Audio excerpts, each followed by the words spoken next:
당신은 가서 수산에 있는 유다인들을 다 모으고 나를 위하여 금식하되 밤낮 3일을 먹지도 말고 마시지도 마소서. 나도 나와의 시녀와 더불어 이렇게 금식한 후에 규례를 어기고 왕에게 나아가리니 죽으면 죽으리이다. 에스더 4장 16절 말씀. 아멘. 우리 함께 암송해 볼까요? 시작. 당신은 가서 수산에 있는 유다인들을 다 모으고 나를 위하여 금식하되 밤낮 3일을 먹지도 말고 마시지도 마소서. 나도 나의 시녀와 더불어 이렇게 금식한 후에 규례를 어기고 왕에게 나아가리니 죽으면 죽으리이다. 에스더 4장 16절 말씀. 아멘. 자, 오늘부터 이제 시편으로 돌아오게 되었습니다. 시편 말씀을 통해서 하나님께서 이번 한 달 동안 또 우리에게 어떤 말씀을 주실지 기대하는 마음으로 주님 앞에 온전히 나아가는 저와 우리 모든 성도들 되시기를 예수님의 이름으로 축원합니다. 이 시편 22편의 시 제목은 다윗의 시 인도자를 따라 아옐랏 샤할에 맞춘 노래다라고 기록하고 있습니다. 시편 22편의 저자가 다윗이라는 것을 우리에게 가르쳐주고 있는 시 제목이고요. 그 다음에 이제 장르를 소개하고 있는데 음악적 장르, 문학적 장르라고 이해하시면 되겠습니다. 인도자를 따라 아얄렛 샤할에 맞춘 노래다. 그러니까 혼자 노래하지 말고 공동체에서 인도자를 따라서 함께 고백하는 고백이요 또 노래다라는 것이죠. 그런데 아얄렛 샤할이 무엇인가? 이 아얄렛은 암사슴이라는 뜻이고요. 이 샤할은 새벽, 아침이라는 뜻입니다.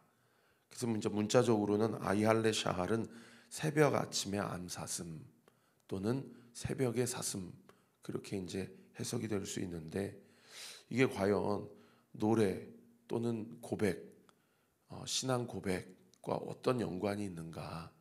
그래서 이제 암사슴은 문학적으로 보면 고난당하는 자를 상징한다라고 이야기를 합니다.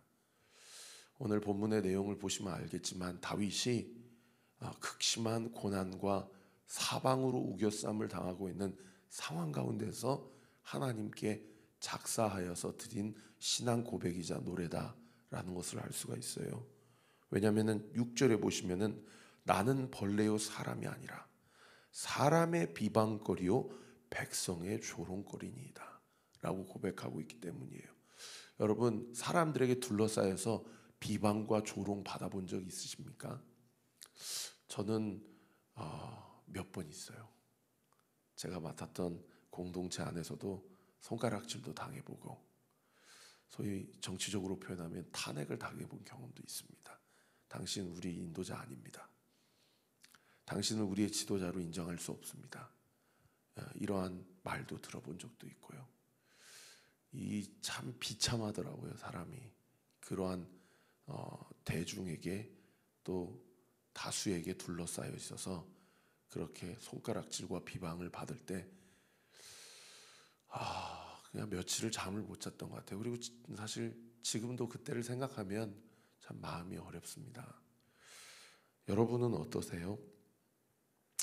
이 암사슴은 고난당하는 자라는 의미의 뜻이고 이 샤할은 아침과 새벽이라는 뜻입니다.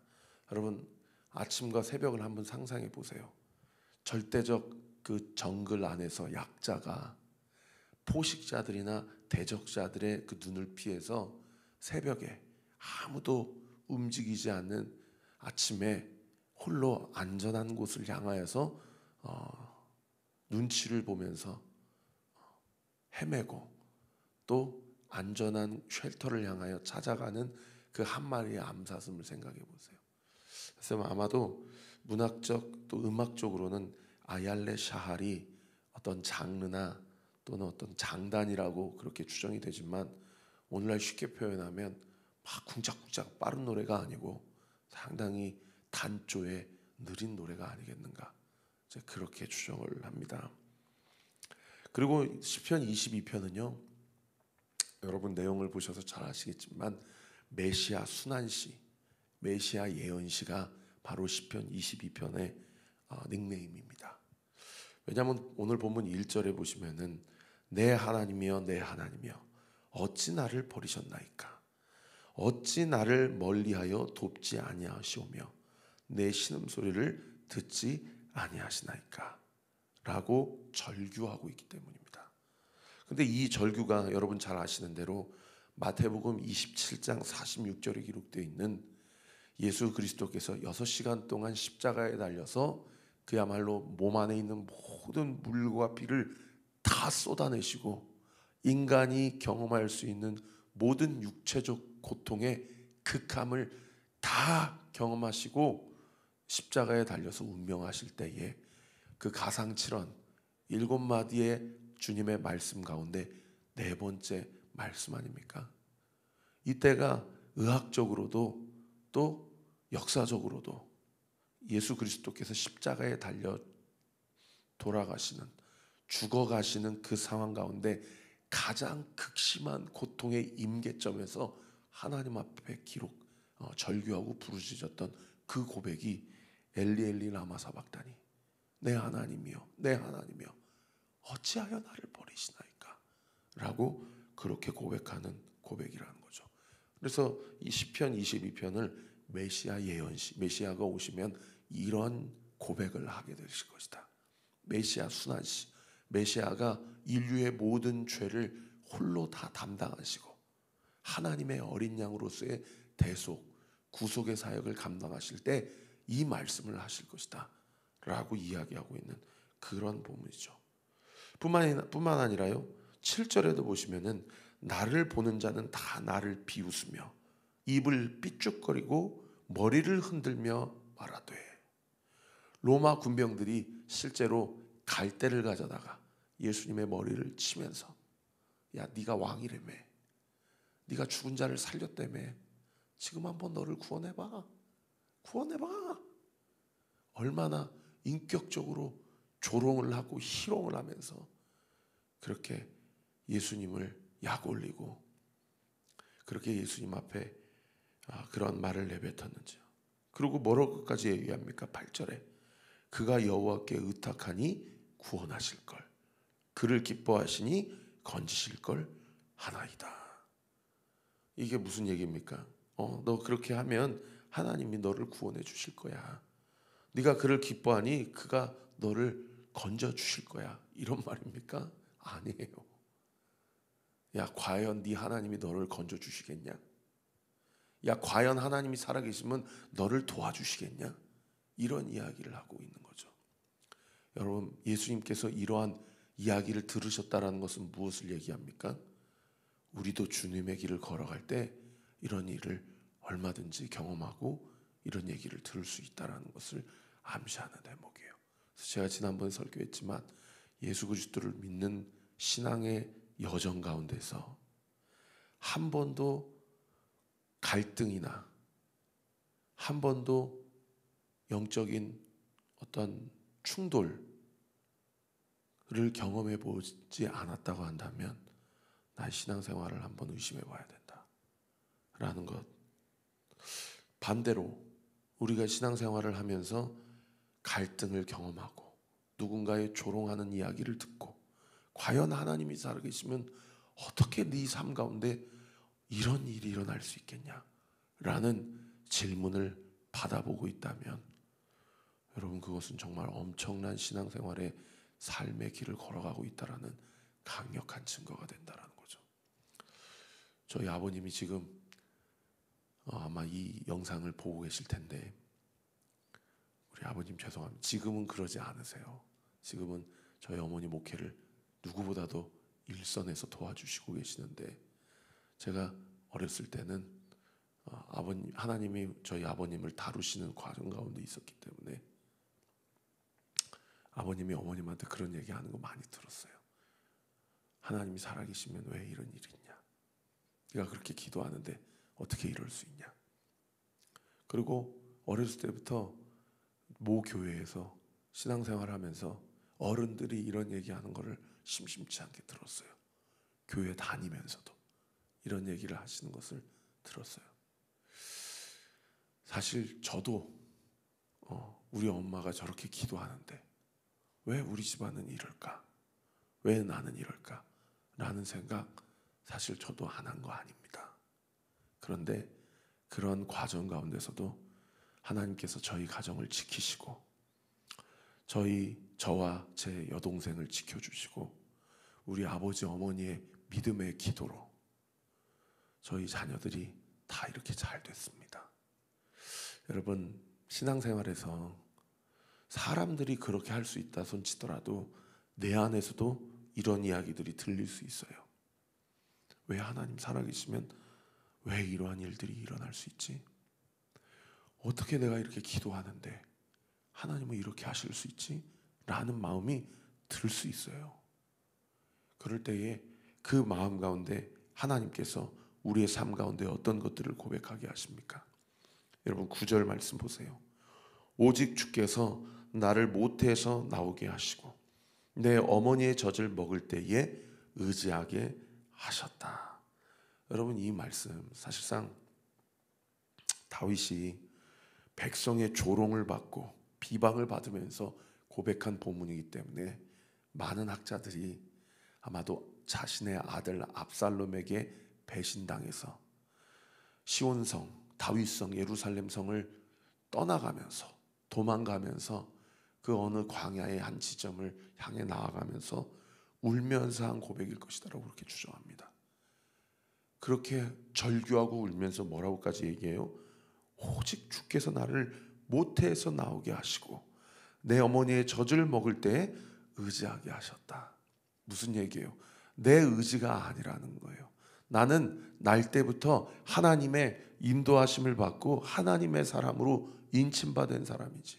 물론 그 밧세바 사건으로 인해서 내가 이렇게 죄에 대한 결과와 그 채찍을, 인생의 채찍을 맞지만 그럼에도 불구하고 나는 모태 전에 시편 139편에도 고백한 것처럼 어머니 뱃속에 있을 때부터 이미 하나님은 나를 예정하시고 할렐루야 택정하시고 나를 당신의 자녀로 삼으시기로 결정하시고 하나님께서 나를 여기까지 인도해 주셨다라는 거예요.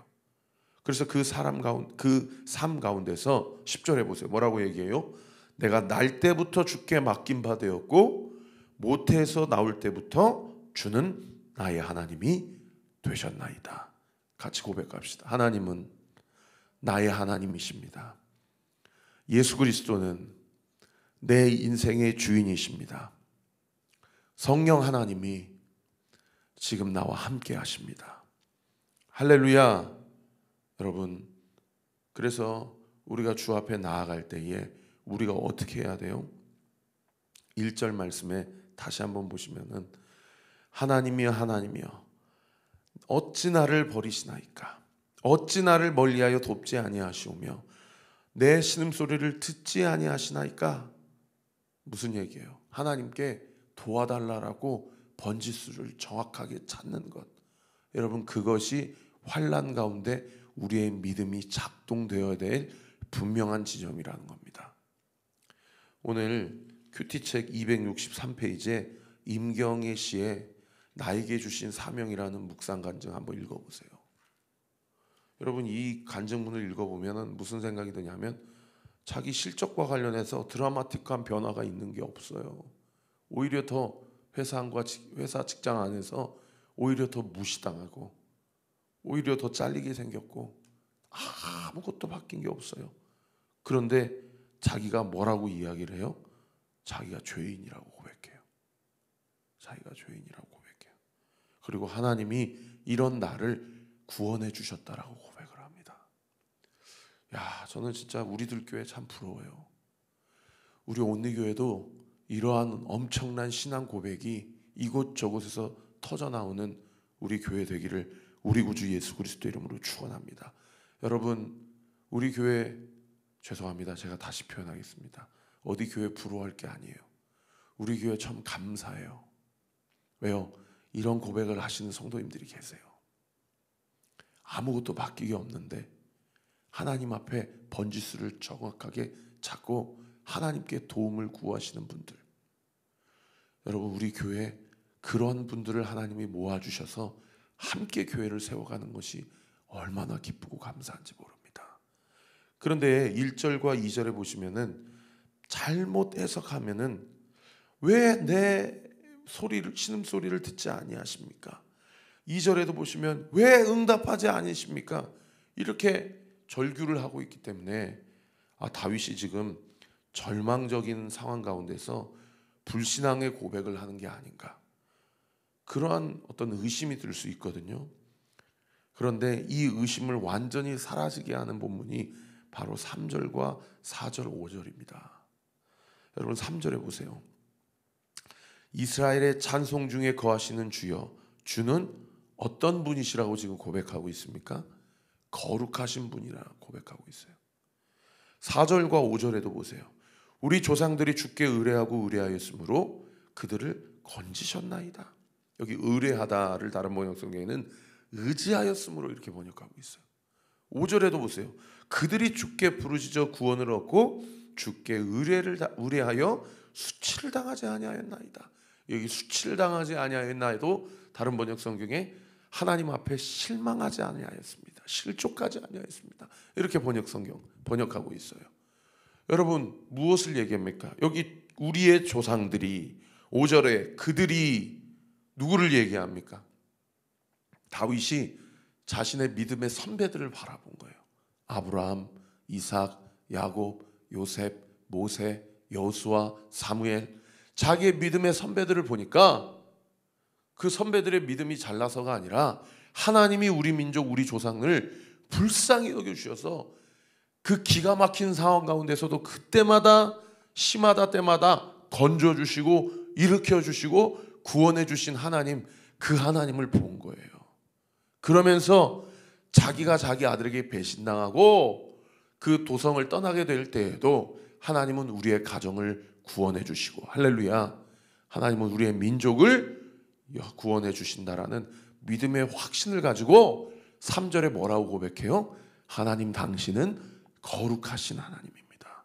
그러기 때문에 1절과 2절의 고백, 왜 듣지 아니하시냐고, 왜 응답하지 아니하시냐고, 왜 나를 도와주지 아니하시냐고, 이 고백이 불평, 원망, 절망의 고백이 될 수 없다라는 겁니다.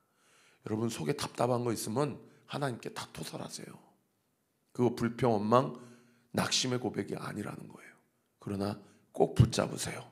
하나님은 반드시 나를 구원하시는 하나님이다. 지금 나에게 당한 이 고난과 환난은 내가 감당할 수 없는 고난과 환난이 아니라 내가 감당할 수 있는 고난과 환난이기에 나에게 허락하신 것이다. 할렐루야. 이거 고백하는 거, 여러분 그게 엄청난 믿음입니다. 그리고 감당치 못할 때는 피할 길을 열어주신다. 그래서 고린도전서 10장 13절에서는 사도 바울이 뭐라고 얘기해요? 한번 들어보세요. 사람이 감당할 시험 밖에는 너희가 당한 것이 없다. 오직 하나님은 미쁘사 너희가 감당하지 못할 시험 당함을 허락하지 아니하시고 시험 당할 즈음에 또한 피할 길을 내사 너희로 능히 감당하게 하신다. 여러분 이 고백에 사도 바울이 어떤 믿음을 볼 수 있어요? 지금 내가 당하는 고난은 내가 감당치 못할 고난이 아니다. 믿음을 볼 수 있어요. 여러분 요즘 무엇 때문에 마음이 힘드십니까? 제가 이 시간 믿음으로 선포합니다. 그거 감당하실 수 있는 고난이에요. 그리고 감당치 못할 때는 반드시 피할 길, 살 길을 터주십니다. 우리가 주님 앞에 고백해야 되는 건 뭐예요? 6절 말씀 같이 읽겠습니다. 시작. 나는 벌레요 사람이 아니라 사람의 비방거리요 백성의 조롱거리이다. 다윗이 뭐라고 고백합니까? 나는 벌레라고 고백해요. 이사야 선지자가 41절에 뭐라고 고백합니까? 41장에 뭐라고 고백합니까? 이스라엘아 이 버러지 같은 놈아, 이렇게 고백합니다. 여러분 따라합시다. 나는 벌레입니다. 나는 버러지입니다. 여러분 내가 감당해야 될 고난에 너무 함몰되지 마세요. 내가 고백해야 될 죄를 고백하세요. 오늘 이 간증문에 임경애 씨가 내가 죄인입니다 라고 고백한 것처럼 내가 고백해야 될 죄가 무엇인지 하나님 앞에 고백하시되, 하나님은 나를 건지시는 분이시오. 하나님이야, 할렐루야. 하나님은 나를 반드시 피할 길을 여시는 하나님이시라는 사실을 믿고 오늘 이 하루도 그 믿음 가지고 살아가는 저와 우리 모든 온리교회 성도들 되시기를 우리 구주 예수 그리스도 이름으로 축원합니다. 기도하겠습니다. 아버지 하나님, 감사합니다. 오늘도 말씀 전한 자와 말씀 듣는 자의 입술과 마음, 생각과 우리의 인생 가운데 주님 예수의 보혈로 온전히 우리를 덮어주옵소서. 주님, 우리는 벌레입니다. 주님, 우리는 버러지와 같은 인생입니다. 주님, 우리를 불쌍히 여겨주시되, 주님, 하나님이시여, 왜 나를 버리시나이까? 왜 나를 돕지 아니하시오며 왜 나의 기도에 응답하지 아니하시나이까? 이 주님을 향한 기도와 절규가 불신앙의 고백이 아니라 거룩하신 하나님을 향한, 나를 건져내실 하나님을 향한 믿음의 몸부림임을 믿음으로 취하고 고백하며 주 앞에 나아갈 때에 우리를 날 때부터 주님께 맡김받은 인생으로 인치시고, 모태에서부터 나올 때부터 나의 주님, 나의 하나님이 되신 주님, 오늘도 그 예수님이 우리의 인생의 주인 되어주시고 우리의 교회의 머리대가 되어주시고 우리의 가정에 함께해 주실 것을 믿습니다. 그 믿음 가지고 지금 나에게 주어진 고난, 내가 감당치 못할 고난이 아니요 감당할 수 있는 고난이며, 행여나 감당치 못한다 하더라도 피할 길을 열어주신다라는 이 진리, 이 말씀을 붙잡고 오늘 이 하루도 주의 말씀 가운데 승리하는 삶 살게 하옵소서. 이 시간 예수의 이름으로 명하노니 우리 사랑하는 성도들 몸 안에 있는 모든 암세포들 예수의 이름으로 소멸될지어다. 예수의 이름으로 명하노니 우리 사랑하는 성도들의 모든 얽히고 설킨 관계들 예수의 이름으로 부러질지어다. 예수의 이름으로 명하노니 우리 사랑하는 성도들의 모든 생업과 물질, 모든 재정의 문제들 예수의 이름으로 명하노니 뚫어질지어다.